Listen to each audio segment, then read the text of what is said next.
Have you ever felt embarrassed because you couldn't hold your pee in time? If you're over 70 and dealing with leaks or sudden urges that seem to come out of nowhere, you're not alone, just aren't, and you're not helpless. Many older women assume it's just part of aging, something to hide or quietly live with. But what most people don't realize is that the bladder is influenced by daily habits. Small things you do without thinking that either help or quietly make the situation worse. This video is not about embarrassment. It's about awareness. We're going to walk through 8 specific habits that many women over 70 are doing every day that are making bladder leaks more frequent and more frustrating. These habits are subtle, often overlooked, and sometimes passed down as normal ways of managing your day. But the truth is, doctors warn that these behaviors may be standing in the way of real relief. If you've ever felt discouraged or even ashamed about wetting your pants, you deserve better. There are changes you can make that will help you feel more in control and less anxious when you leave the house or laugh with friends. Stay with us until the end, because the last few habits might be the ones you've been doing the longest. And once you recognize them, everything can start to change for the better. Let's walk through this together. Number 1, ignoring the urge to go. One of the most common habits that quietly makes bladder leaks worse is holding your urine too long. It might seem harmless, even helpful. You're trying to be efficient, avoid too many bathroom trips, or wait for a more convenient time. But every time you resist the urge to go, you're sending a message to your bladder that it needs to stretch beyond its natural limit. Over time, that repeated stretching can weaken the bladder muscles and confuse the normal signals your body sends. What starts as a delay becomes a habit, and that habit turns into a new baseline for your bladder, one where urgency hits faster and more unpredictably because the muscle has lost some of its tone. You may notice that when the urge does come, it comes on strong, there's less time to respond, and your chances of making it to the bathroom without leaking become smaller. This is especially challenging for older adults because the body's reflexes aren't what they used to be. What used to be a 5-minute warning might now feel like 30 seconds. And if your muscles have been trained to hold for hours, only to be emptied in one big rush, they're less likely to respond when you truly need them to. It's not just about muscles either. The bladder is part of a larger feedback loop with your brain. When you keep ignoring the urge, your brain gets used to tuning out the signal, and when you want it to listen, it might not respond fast enough. That's when surprise leaks happen, often at the worst moments. For women over 70, especially those managing mobility issues or who dislike public restrooms, this habit is often built around good intentions. You may think, "I'll just go when I get home," or "I don't want to be a bother." But holding too long can end up being more of a bother in the long run, not just because of accidents, but because it trains the bladder to behave unpredictably. Instead, try using the bathroom every 2 to 3 hours, even if you don't feel a strong urge. This helps retrain your bladder to stay in rhythm, and it keeps those muscles active without overstraining them. It's a small change, but over time it can reduce both urgency and leakage. So the next time you feel the need to go, honor it. Listen to your body. It's not an inconvenience. It's a signal. And when you treat it with care, it tends to respond with the same. Number 2, drinking too much fluid before bed. A glass of water before bed might seem harmless, maybe even comforting for some. It's part of a nighttime ritual. You sip, settle in, and drift off. But for women over 70, the timing of your fluid intake can have a much bigger impact on your sleep and your bladder than you may realize. As we age, our bodies process fluids differently. The kidneys often become more active at night, which means more urine production while you sleep. If you add a full cup or two of liquid in the hour or two before bedtime, you're practically guaranteeing that your bladder will be full in the middle of the night. And if you've already been experiencing leaks or urgency, that full bladder can wake you abruptly or worse, empty, before you make it to the bathroom. Many older adults also deal with reduced mobility or slower reaction time when getting out of bed. Combine that with a dark room, cold floors, or a stiff body, and you have the perfect storm for a nighttime accident. Not because you don't care, but because your body simply can't move as fast as it used to when the pressure builds. There's also the matter of sleep quality. Even if you manage to get up in time, repeated nighttime bathroom trips can interrupt your sleep cycle and leave you feeling groggy and frustrated the next day. Poor sleep makes everything harder, from memory to balance to mood. And it can even make bladder control worse, since fatigue affects muscle response and timing.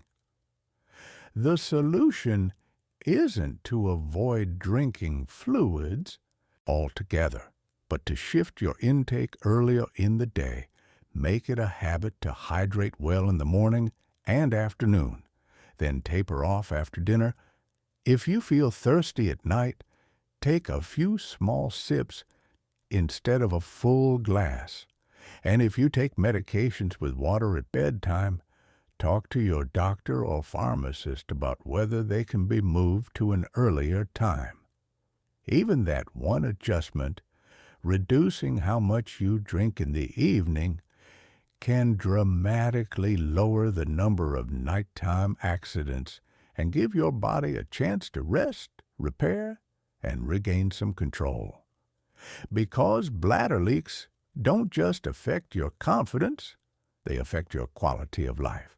And sometimes, avoiding them starts with something as simple as knowing when to stop sipping.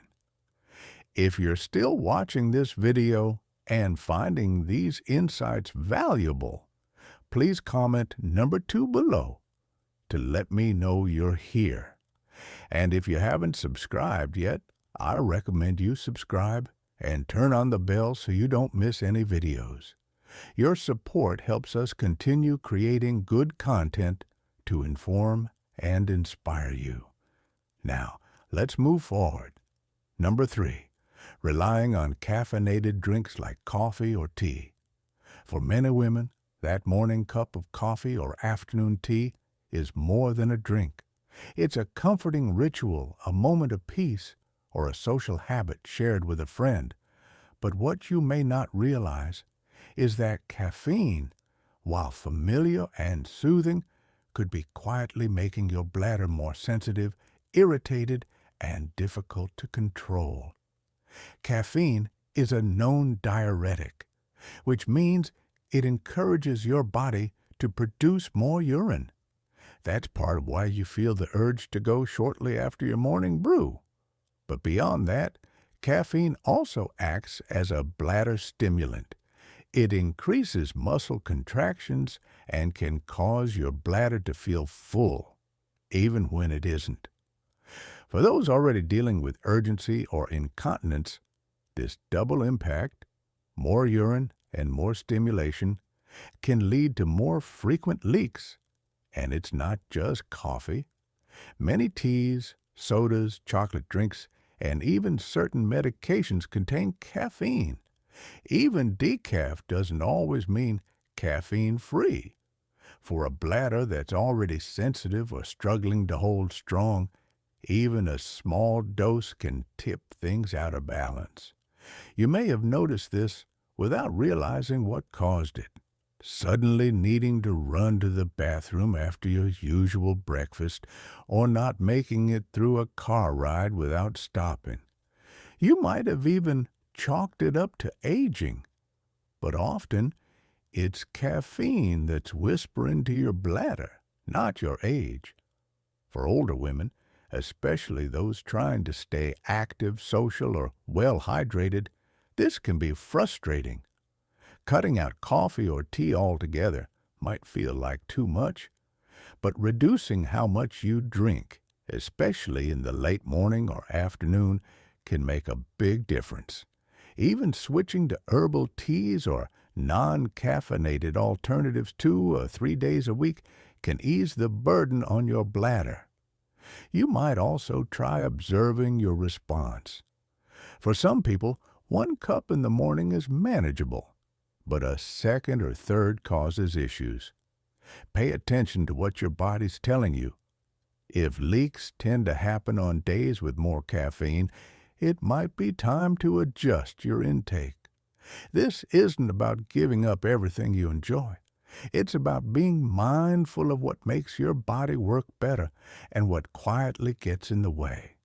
And sometimes, just choosing a caffeine-free drink instead of the usual can lead to a noticeable change in control, comfort, and confidence. Number 4, not doing pelvic floor exercises. One of the most overlooked causes of bladder leaks in older women is something no one sees but affects everything: your pelvic floor. This group of muscles sits at the base of your pelvis and supports your bladder, uterus, and bowel. And like any other muscle, if you don't use it, you lose it. With age, especially after childbirth, surgery, or hormonal changes during menopause, the pelvic floor can become weaker. That weakness shows up in small but frustrating ways. A laugh turns into a leak. A cough surprises you. A sneeze ends in discomfort. These aren't accidents. They're signals that the muscles meant to hold things in place aren't as strong as they used to be. What's heartbreaking is that many women don't realize they can do something about it.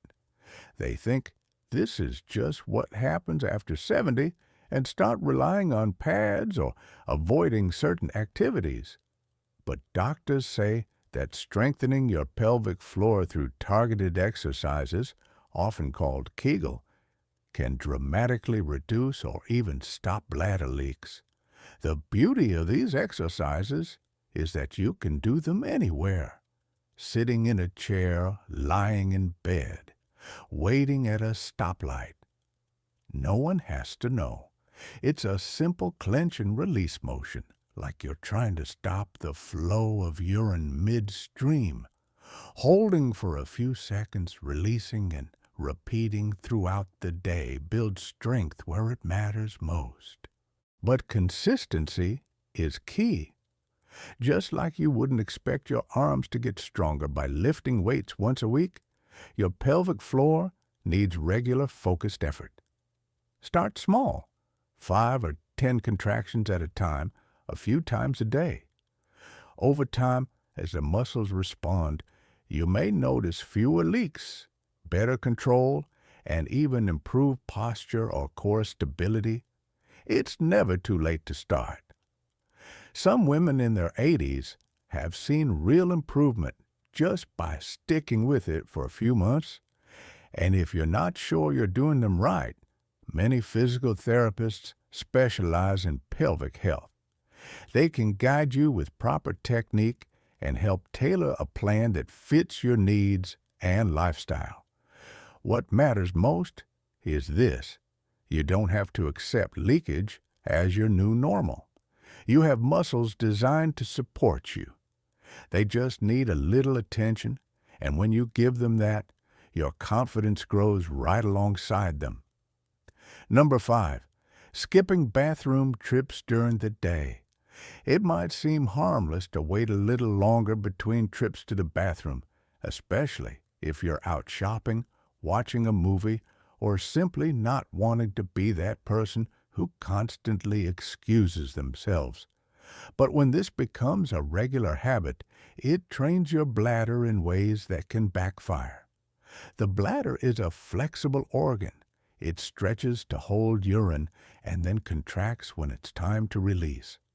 But when you regularly go long hours without urinating, the bladder becomes overstretched. Over time, this can reduce its sensitivity, meaning you don't feel the urge until it's already very full. And that's where the trouble begins. Because when the urge finally hits, it often feels urgent and sudden, and leaks become more likely. For women over 70, this is especially risky. Aging muscles don't react as quickly, and a delayed response can mean the difference between making it or not. What used to be a manageable inconvenience turns into a source of embarrassment or worry, all because the bladder has been trained to wait too long, too often. There's also a psychological pattern that develops. When you ignore your body's natural cues repeatedly, you start to trust those cues less. You question whether you really need to go. You tell yourself, I'll wait just a bit longer.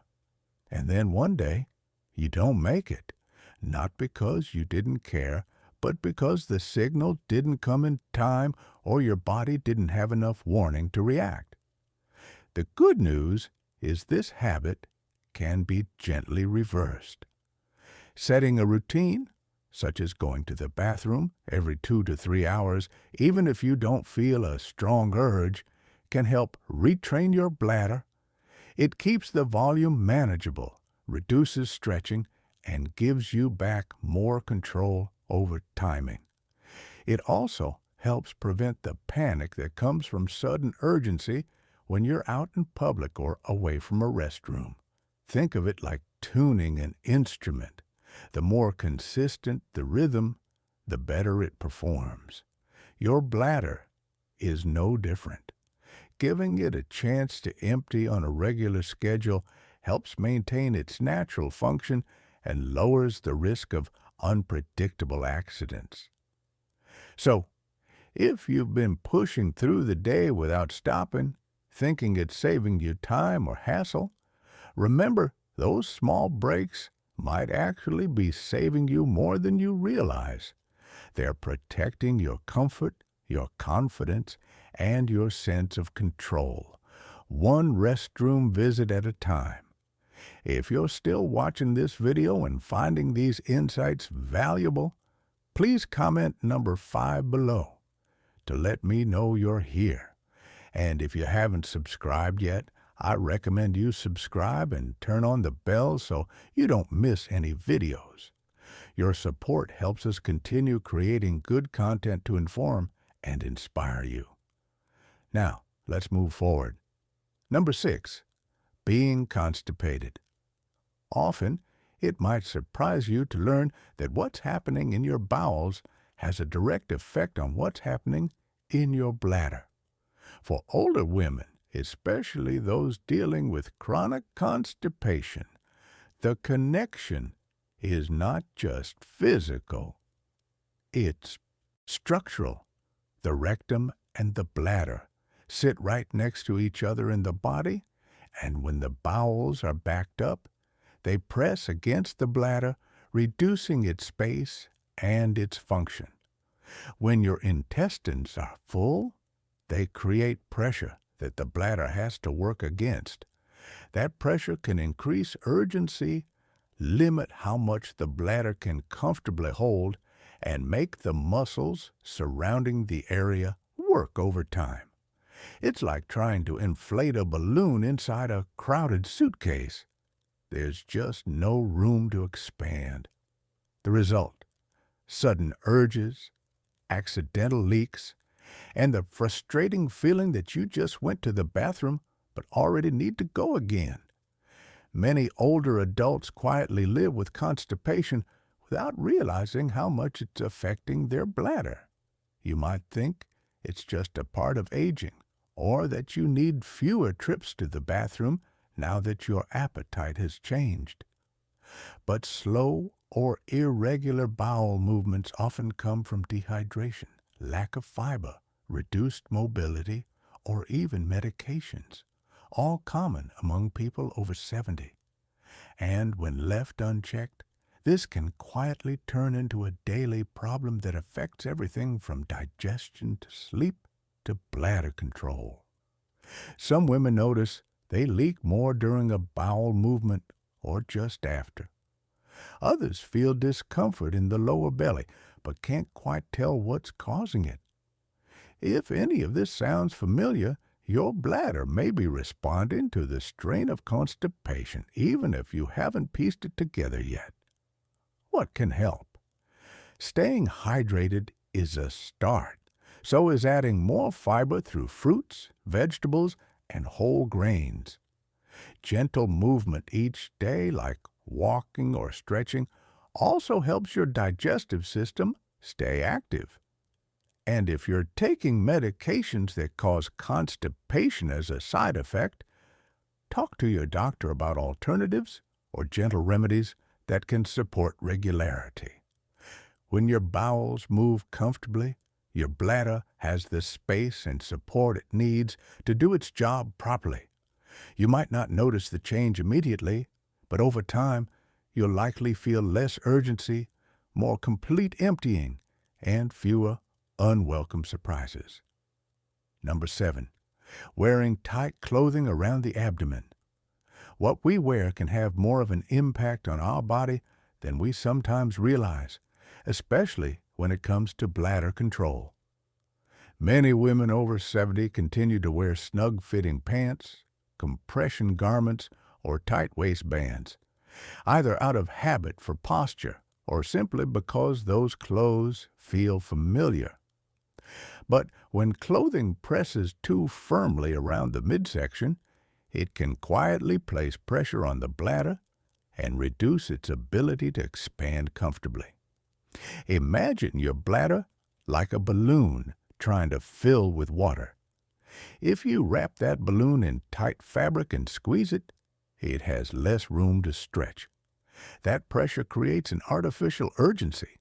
You feel like you need to go even when the bladder isn't full, and over time, this external pressure can lead to more frequent urges, more sensitivity, and a greater risk of unexpected leaks.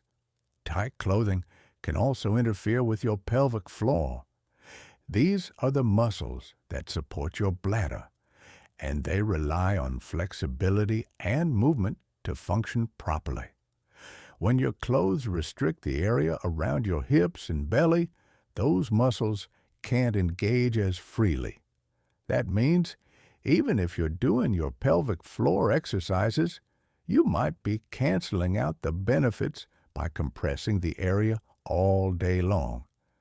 You might not think your clothing is tight, especially if it still fits or you've worn it for years. But as our bodies change, even familiar garments can start to dig, ride up, or hold in ways they didn't before. This is especially true after weight shifts, surgeries, or digestive changes. You might notice red marks on your waist at the end of the day, a feeling of bloating, or even discomfort when sitting down. These are all quiet clues that your outfit might be doing more harm than help. You don't need to sacrifice style for comfort. Look for elastic waistbands that stretch without squeezing, or high-rise pants that distribute pressure more evenly. Flowy fabrics, relaxed cuts, and breathable materials can all help you feel supported without being constricted. And if you wear support garments for posture or back pain, consider reducing the time you wear them, or switching to ones that target specific areas without compressing the whole abdomen. It's a small adjustment, but for some women, changing just one pair of pants or Skipping the control top layer has reduced their bladder discomfort almost overnight. It's not about giving up what you love. It's about listening to your body and giving it room to breathe, move, and function at its best. Number 8, assuming it's just aging and not seeking help. One of the most damaging habits isn't physical at all, it's what we tell ourselves. Many older women begin to experience bladder leaks, urgency, or nighttime accidents, and quietly assume this is just what happens after a certain age. That belief alone keeps countless women from seeking real, effective help. It's easy to fall into that mindset. You see friends dealing with the same thing, you hear it mentioned in passing, sometimes with humor, sometimes with embarrassment. Even doctors may not bring it up unless you do. And because it's common, it starts to feel normal. But here's the truth. Just because something is common doesn't mean it's inevitable. And it certainly doesn't mean you have to suffer through it. There are dozens of treatable causes for bladder leakage, and many of them have nothing to do with how old you are. Weak pelvic floor muscles, medication side effects, diet triggers, hormonal changes, past surgeries. These are all things that can be addressed, but they only get addressed when someone speaks up. Too often, women wait until the issue has affected their sleep, social life, travel plans, or confidence before they say something. By that point, they may have built their entire day around managing leaks, packing pads in their purse, planning routes around restrooms, or staying home altogether. It's not just uncomfortable, it's limiting. Doctors today have more tools than ever before to help, from pelvic floor therapy to medication adjustments to behavioral strategies and even outpatient procedures. There are real, respectful ways to reduce or even stop incontinence. But they start with a conversation, and that conversation starts with you deciding your comfort and dignity are worth it. If you've been blaming yourself or feeling like it's too late to make a change, I want to gently remind you, your body is still listening. It's still able to heal, strengthen, and adjust, but you have to give it permission.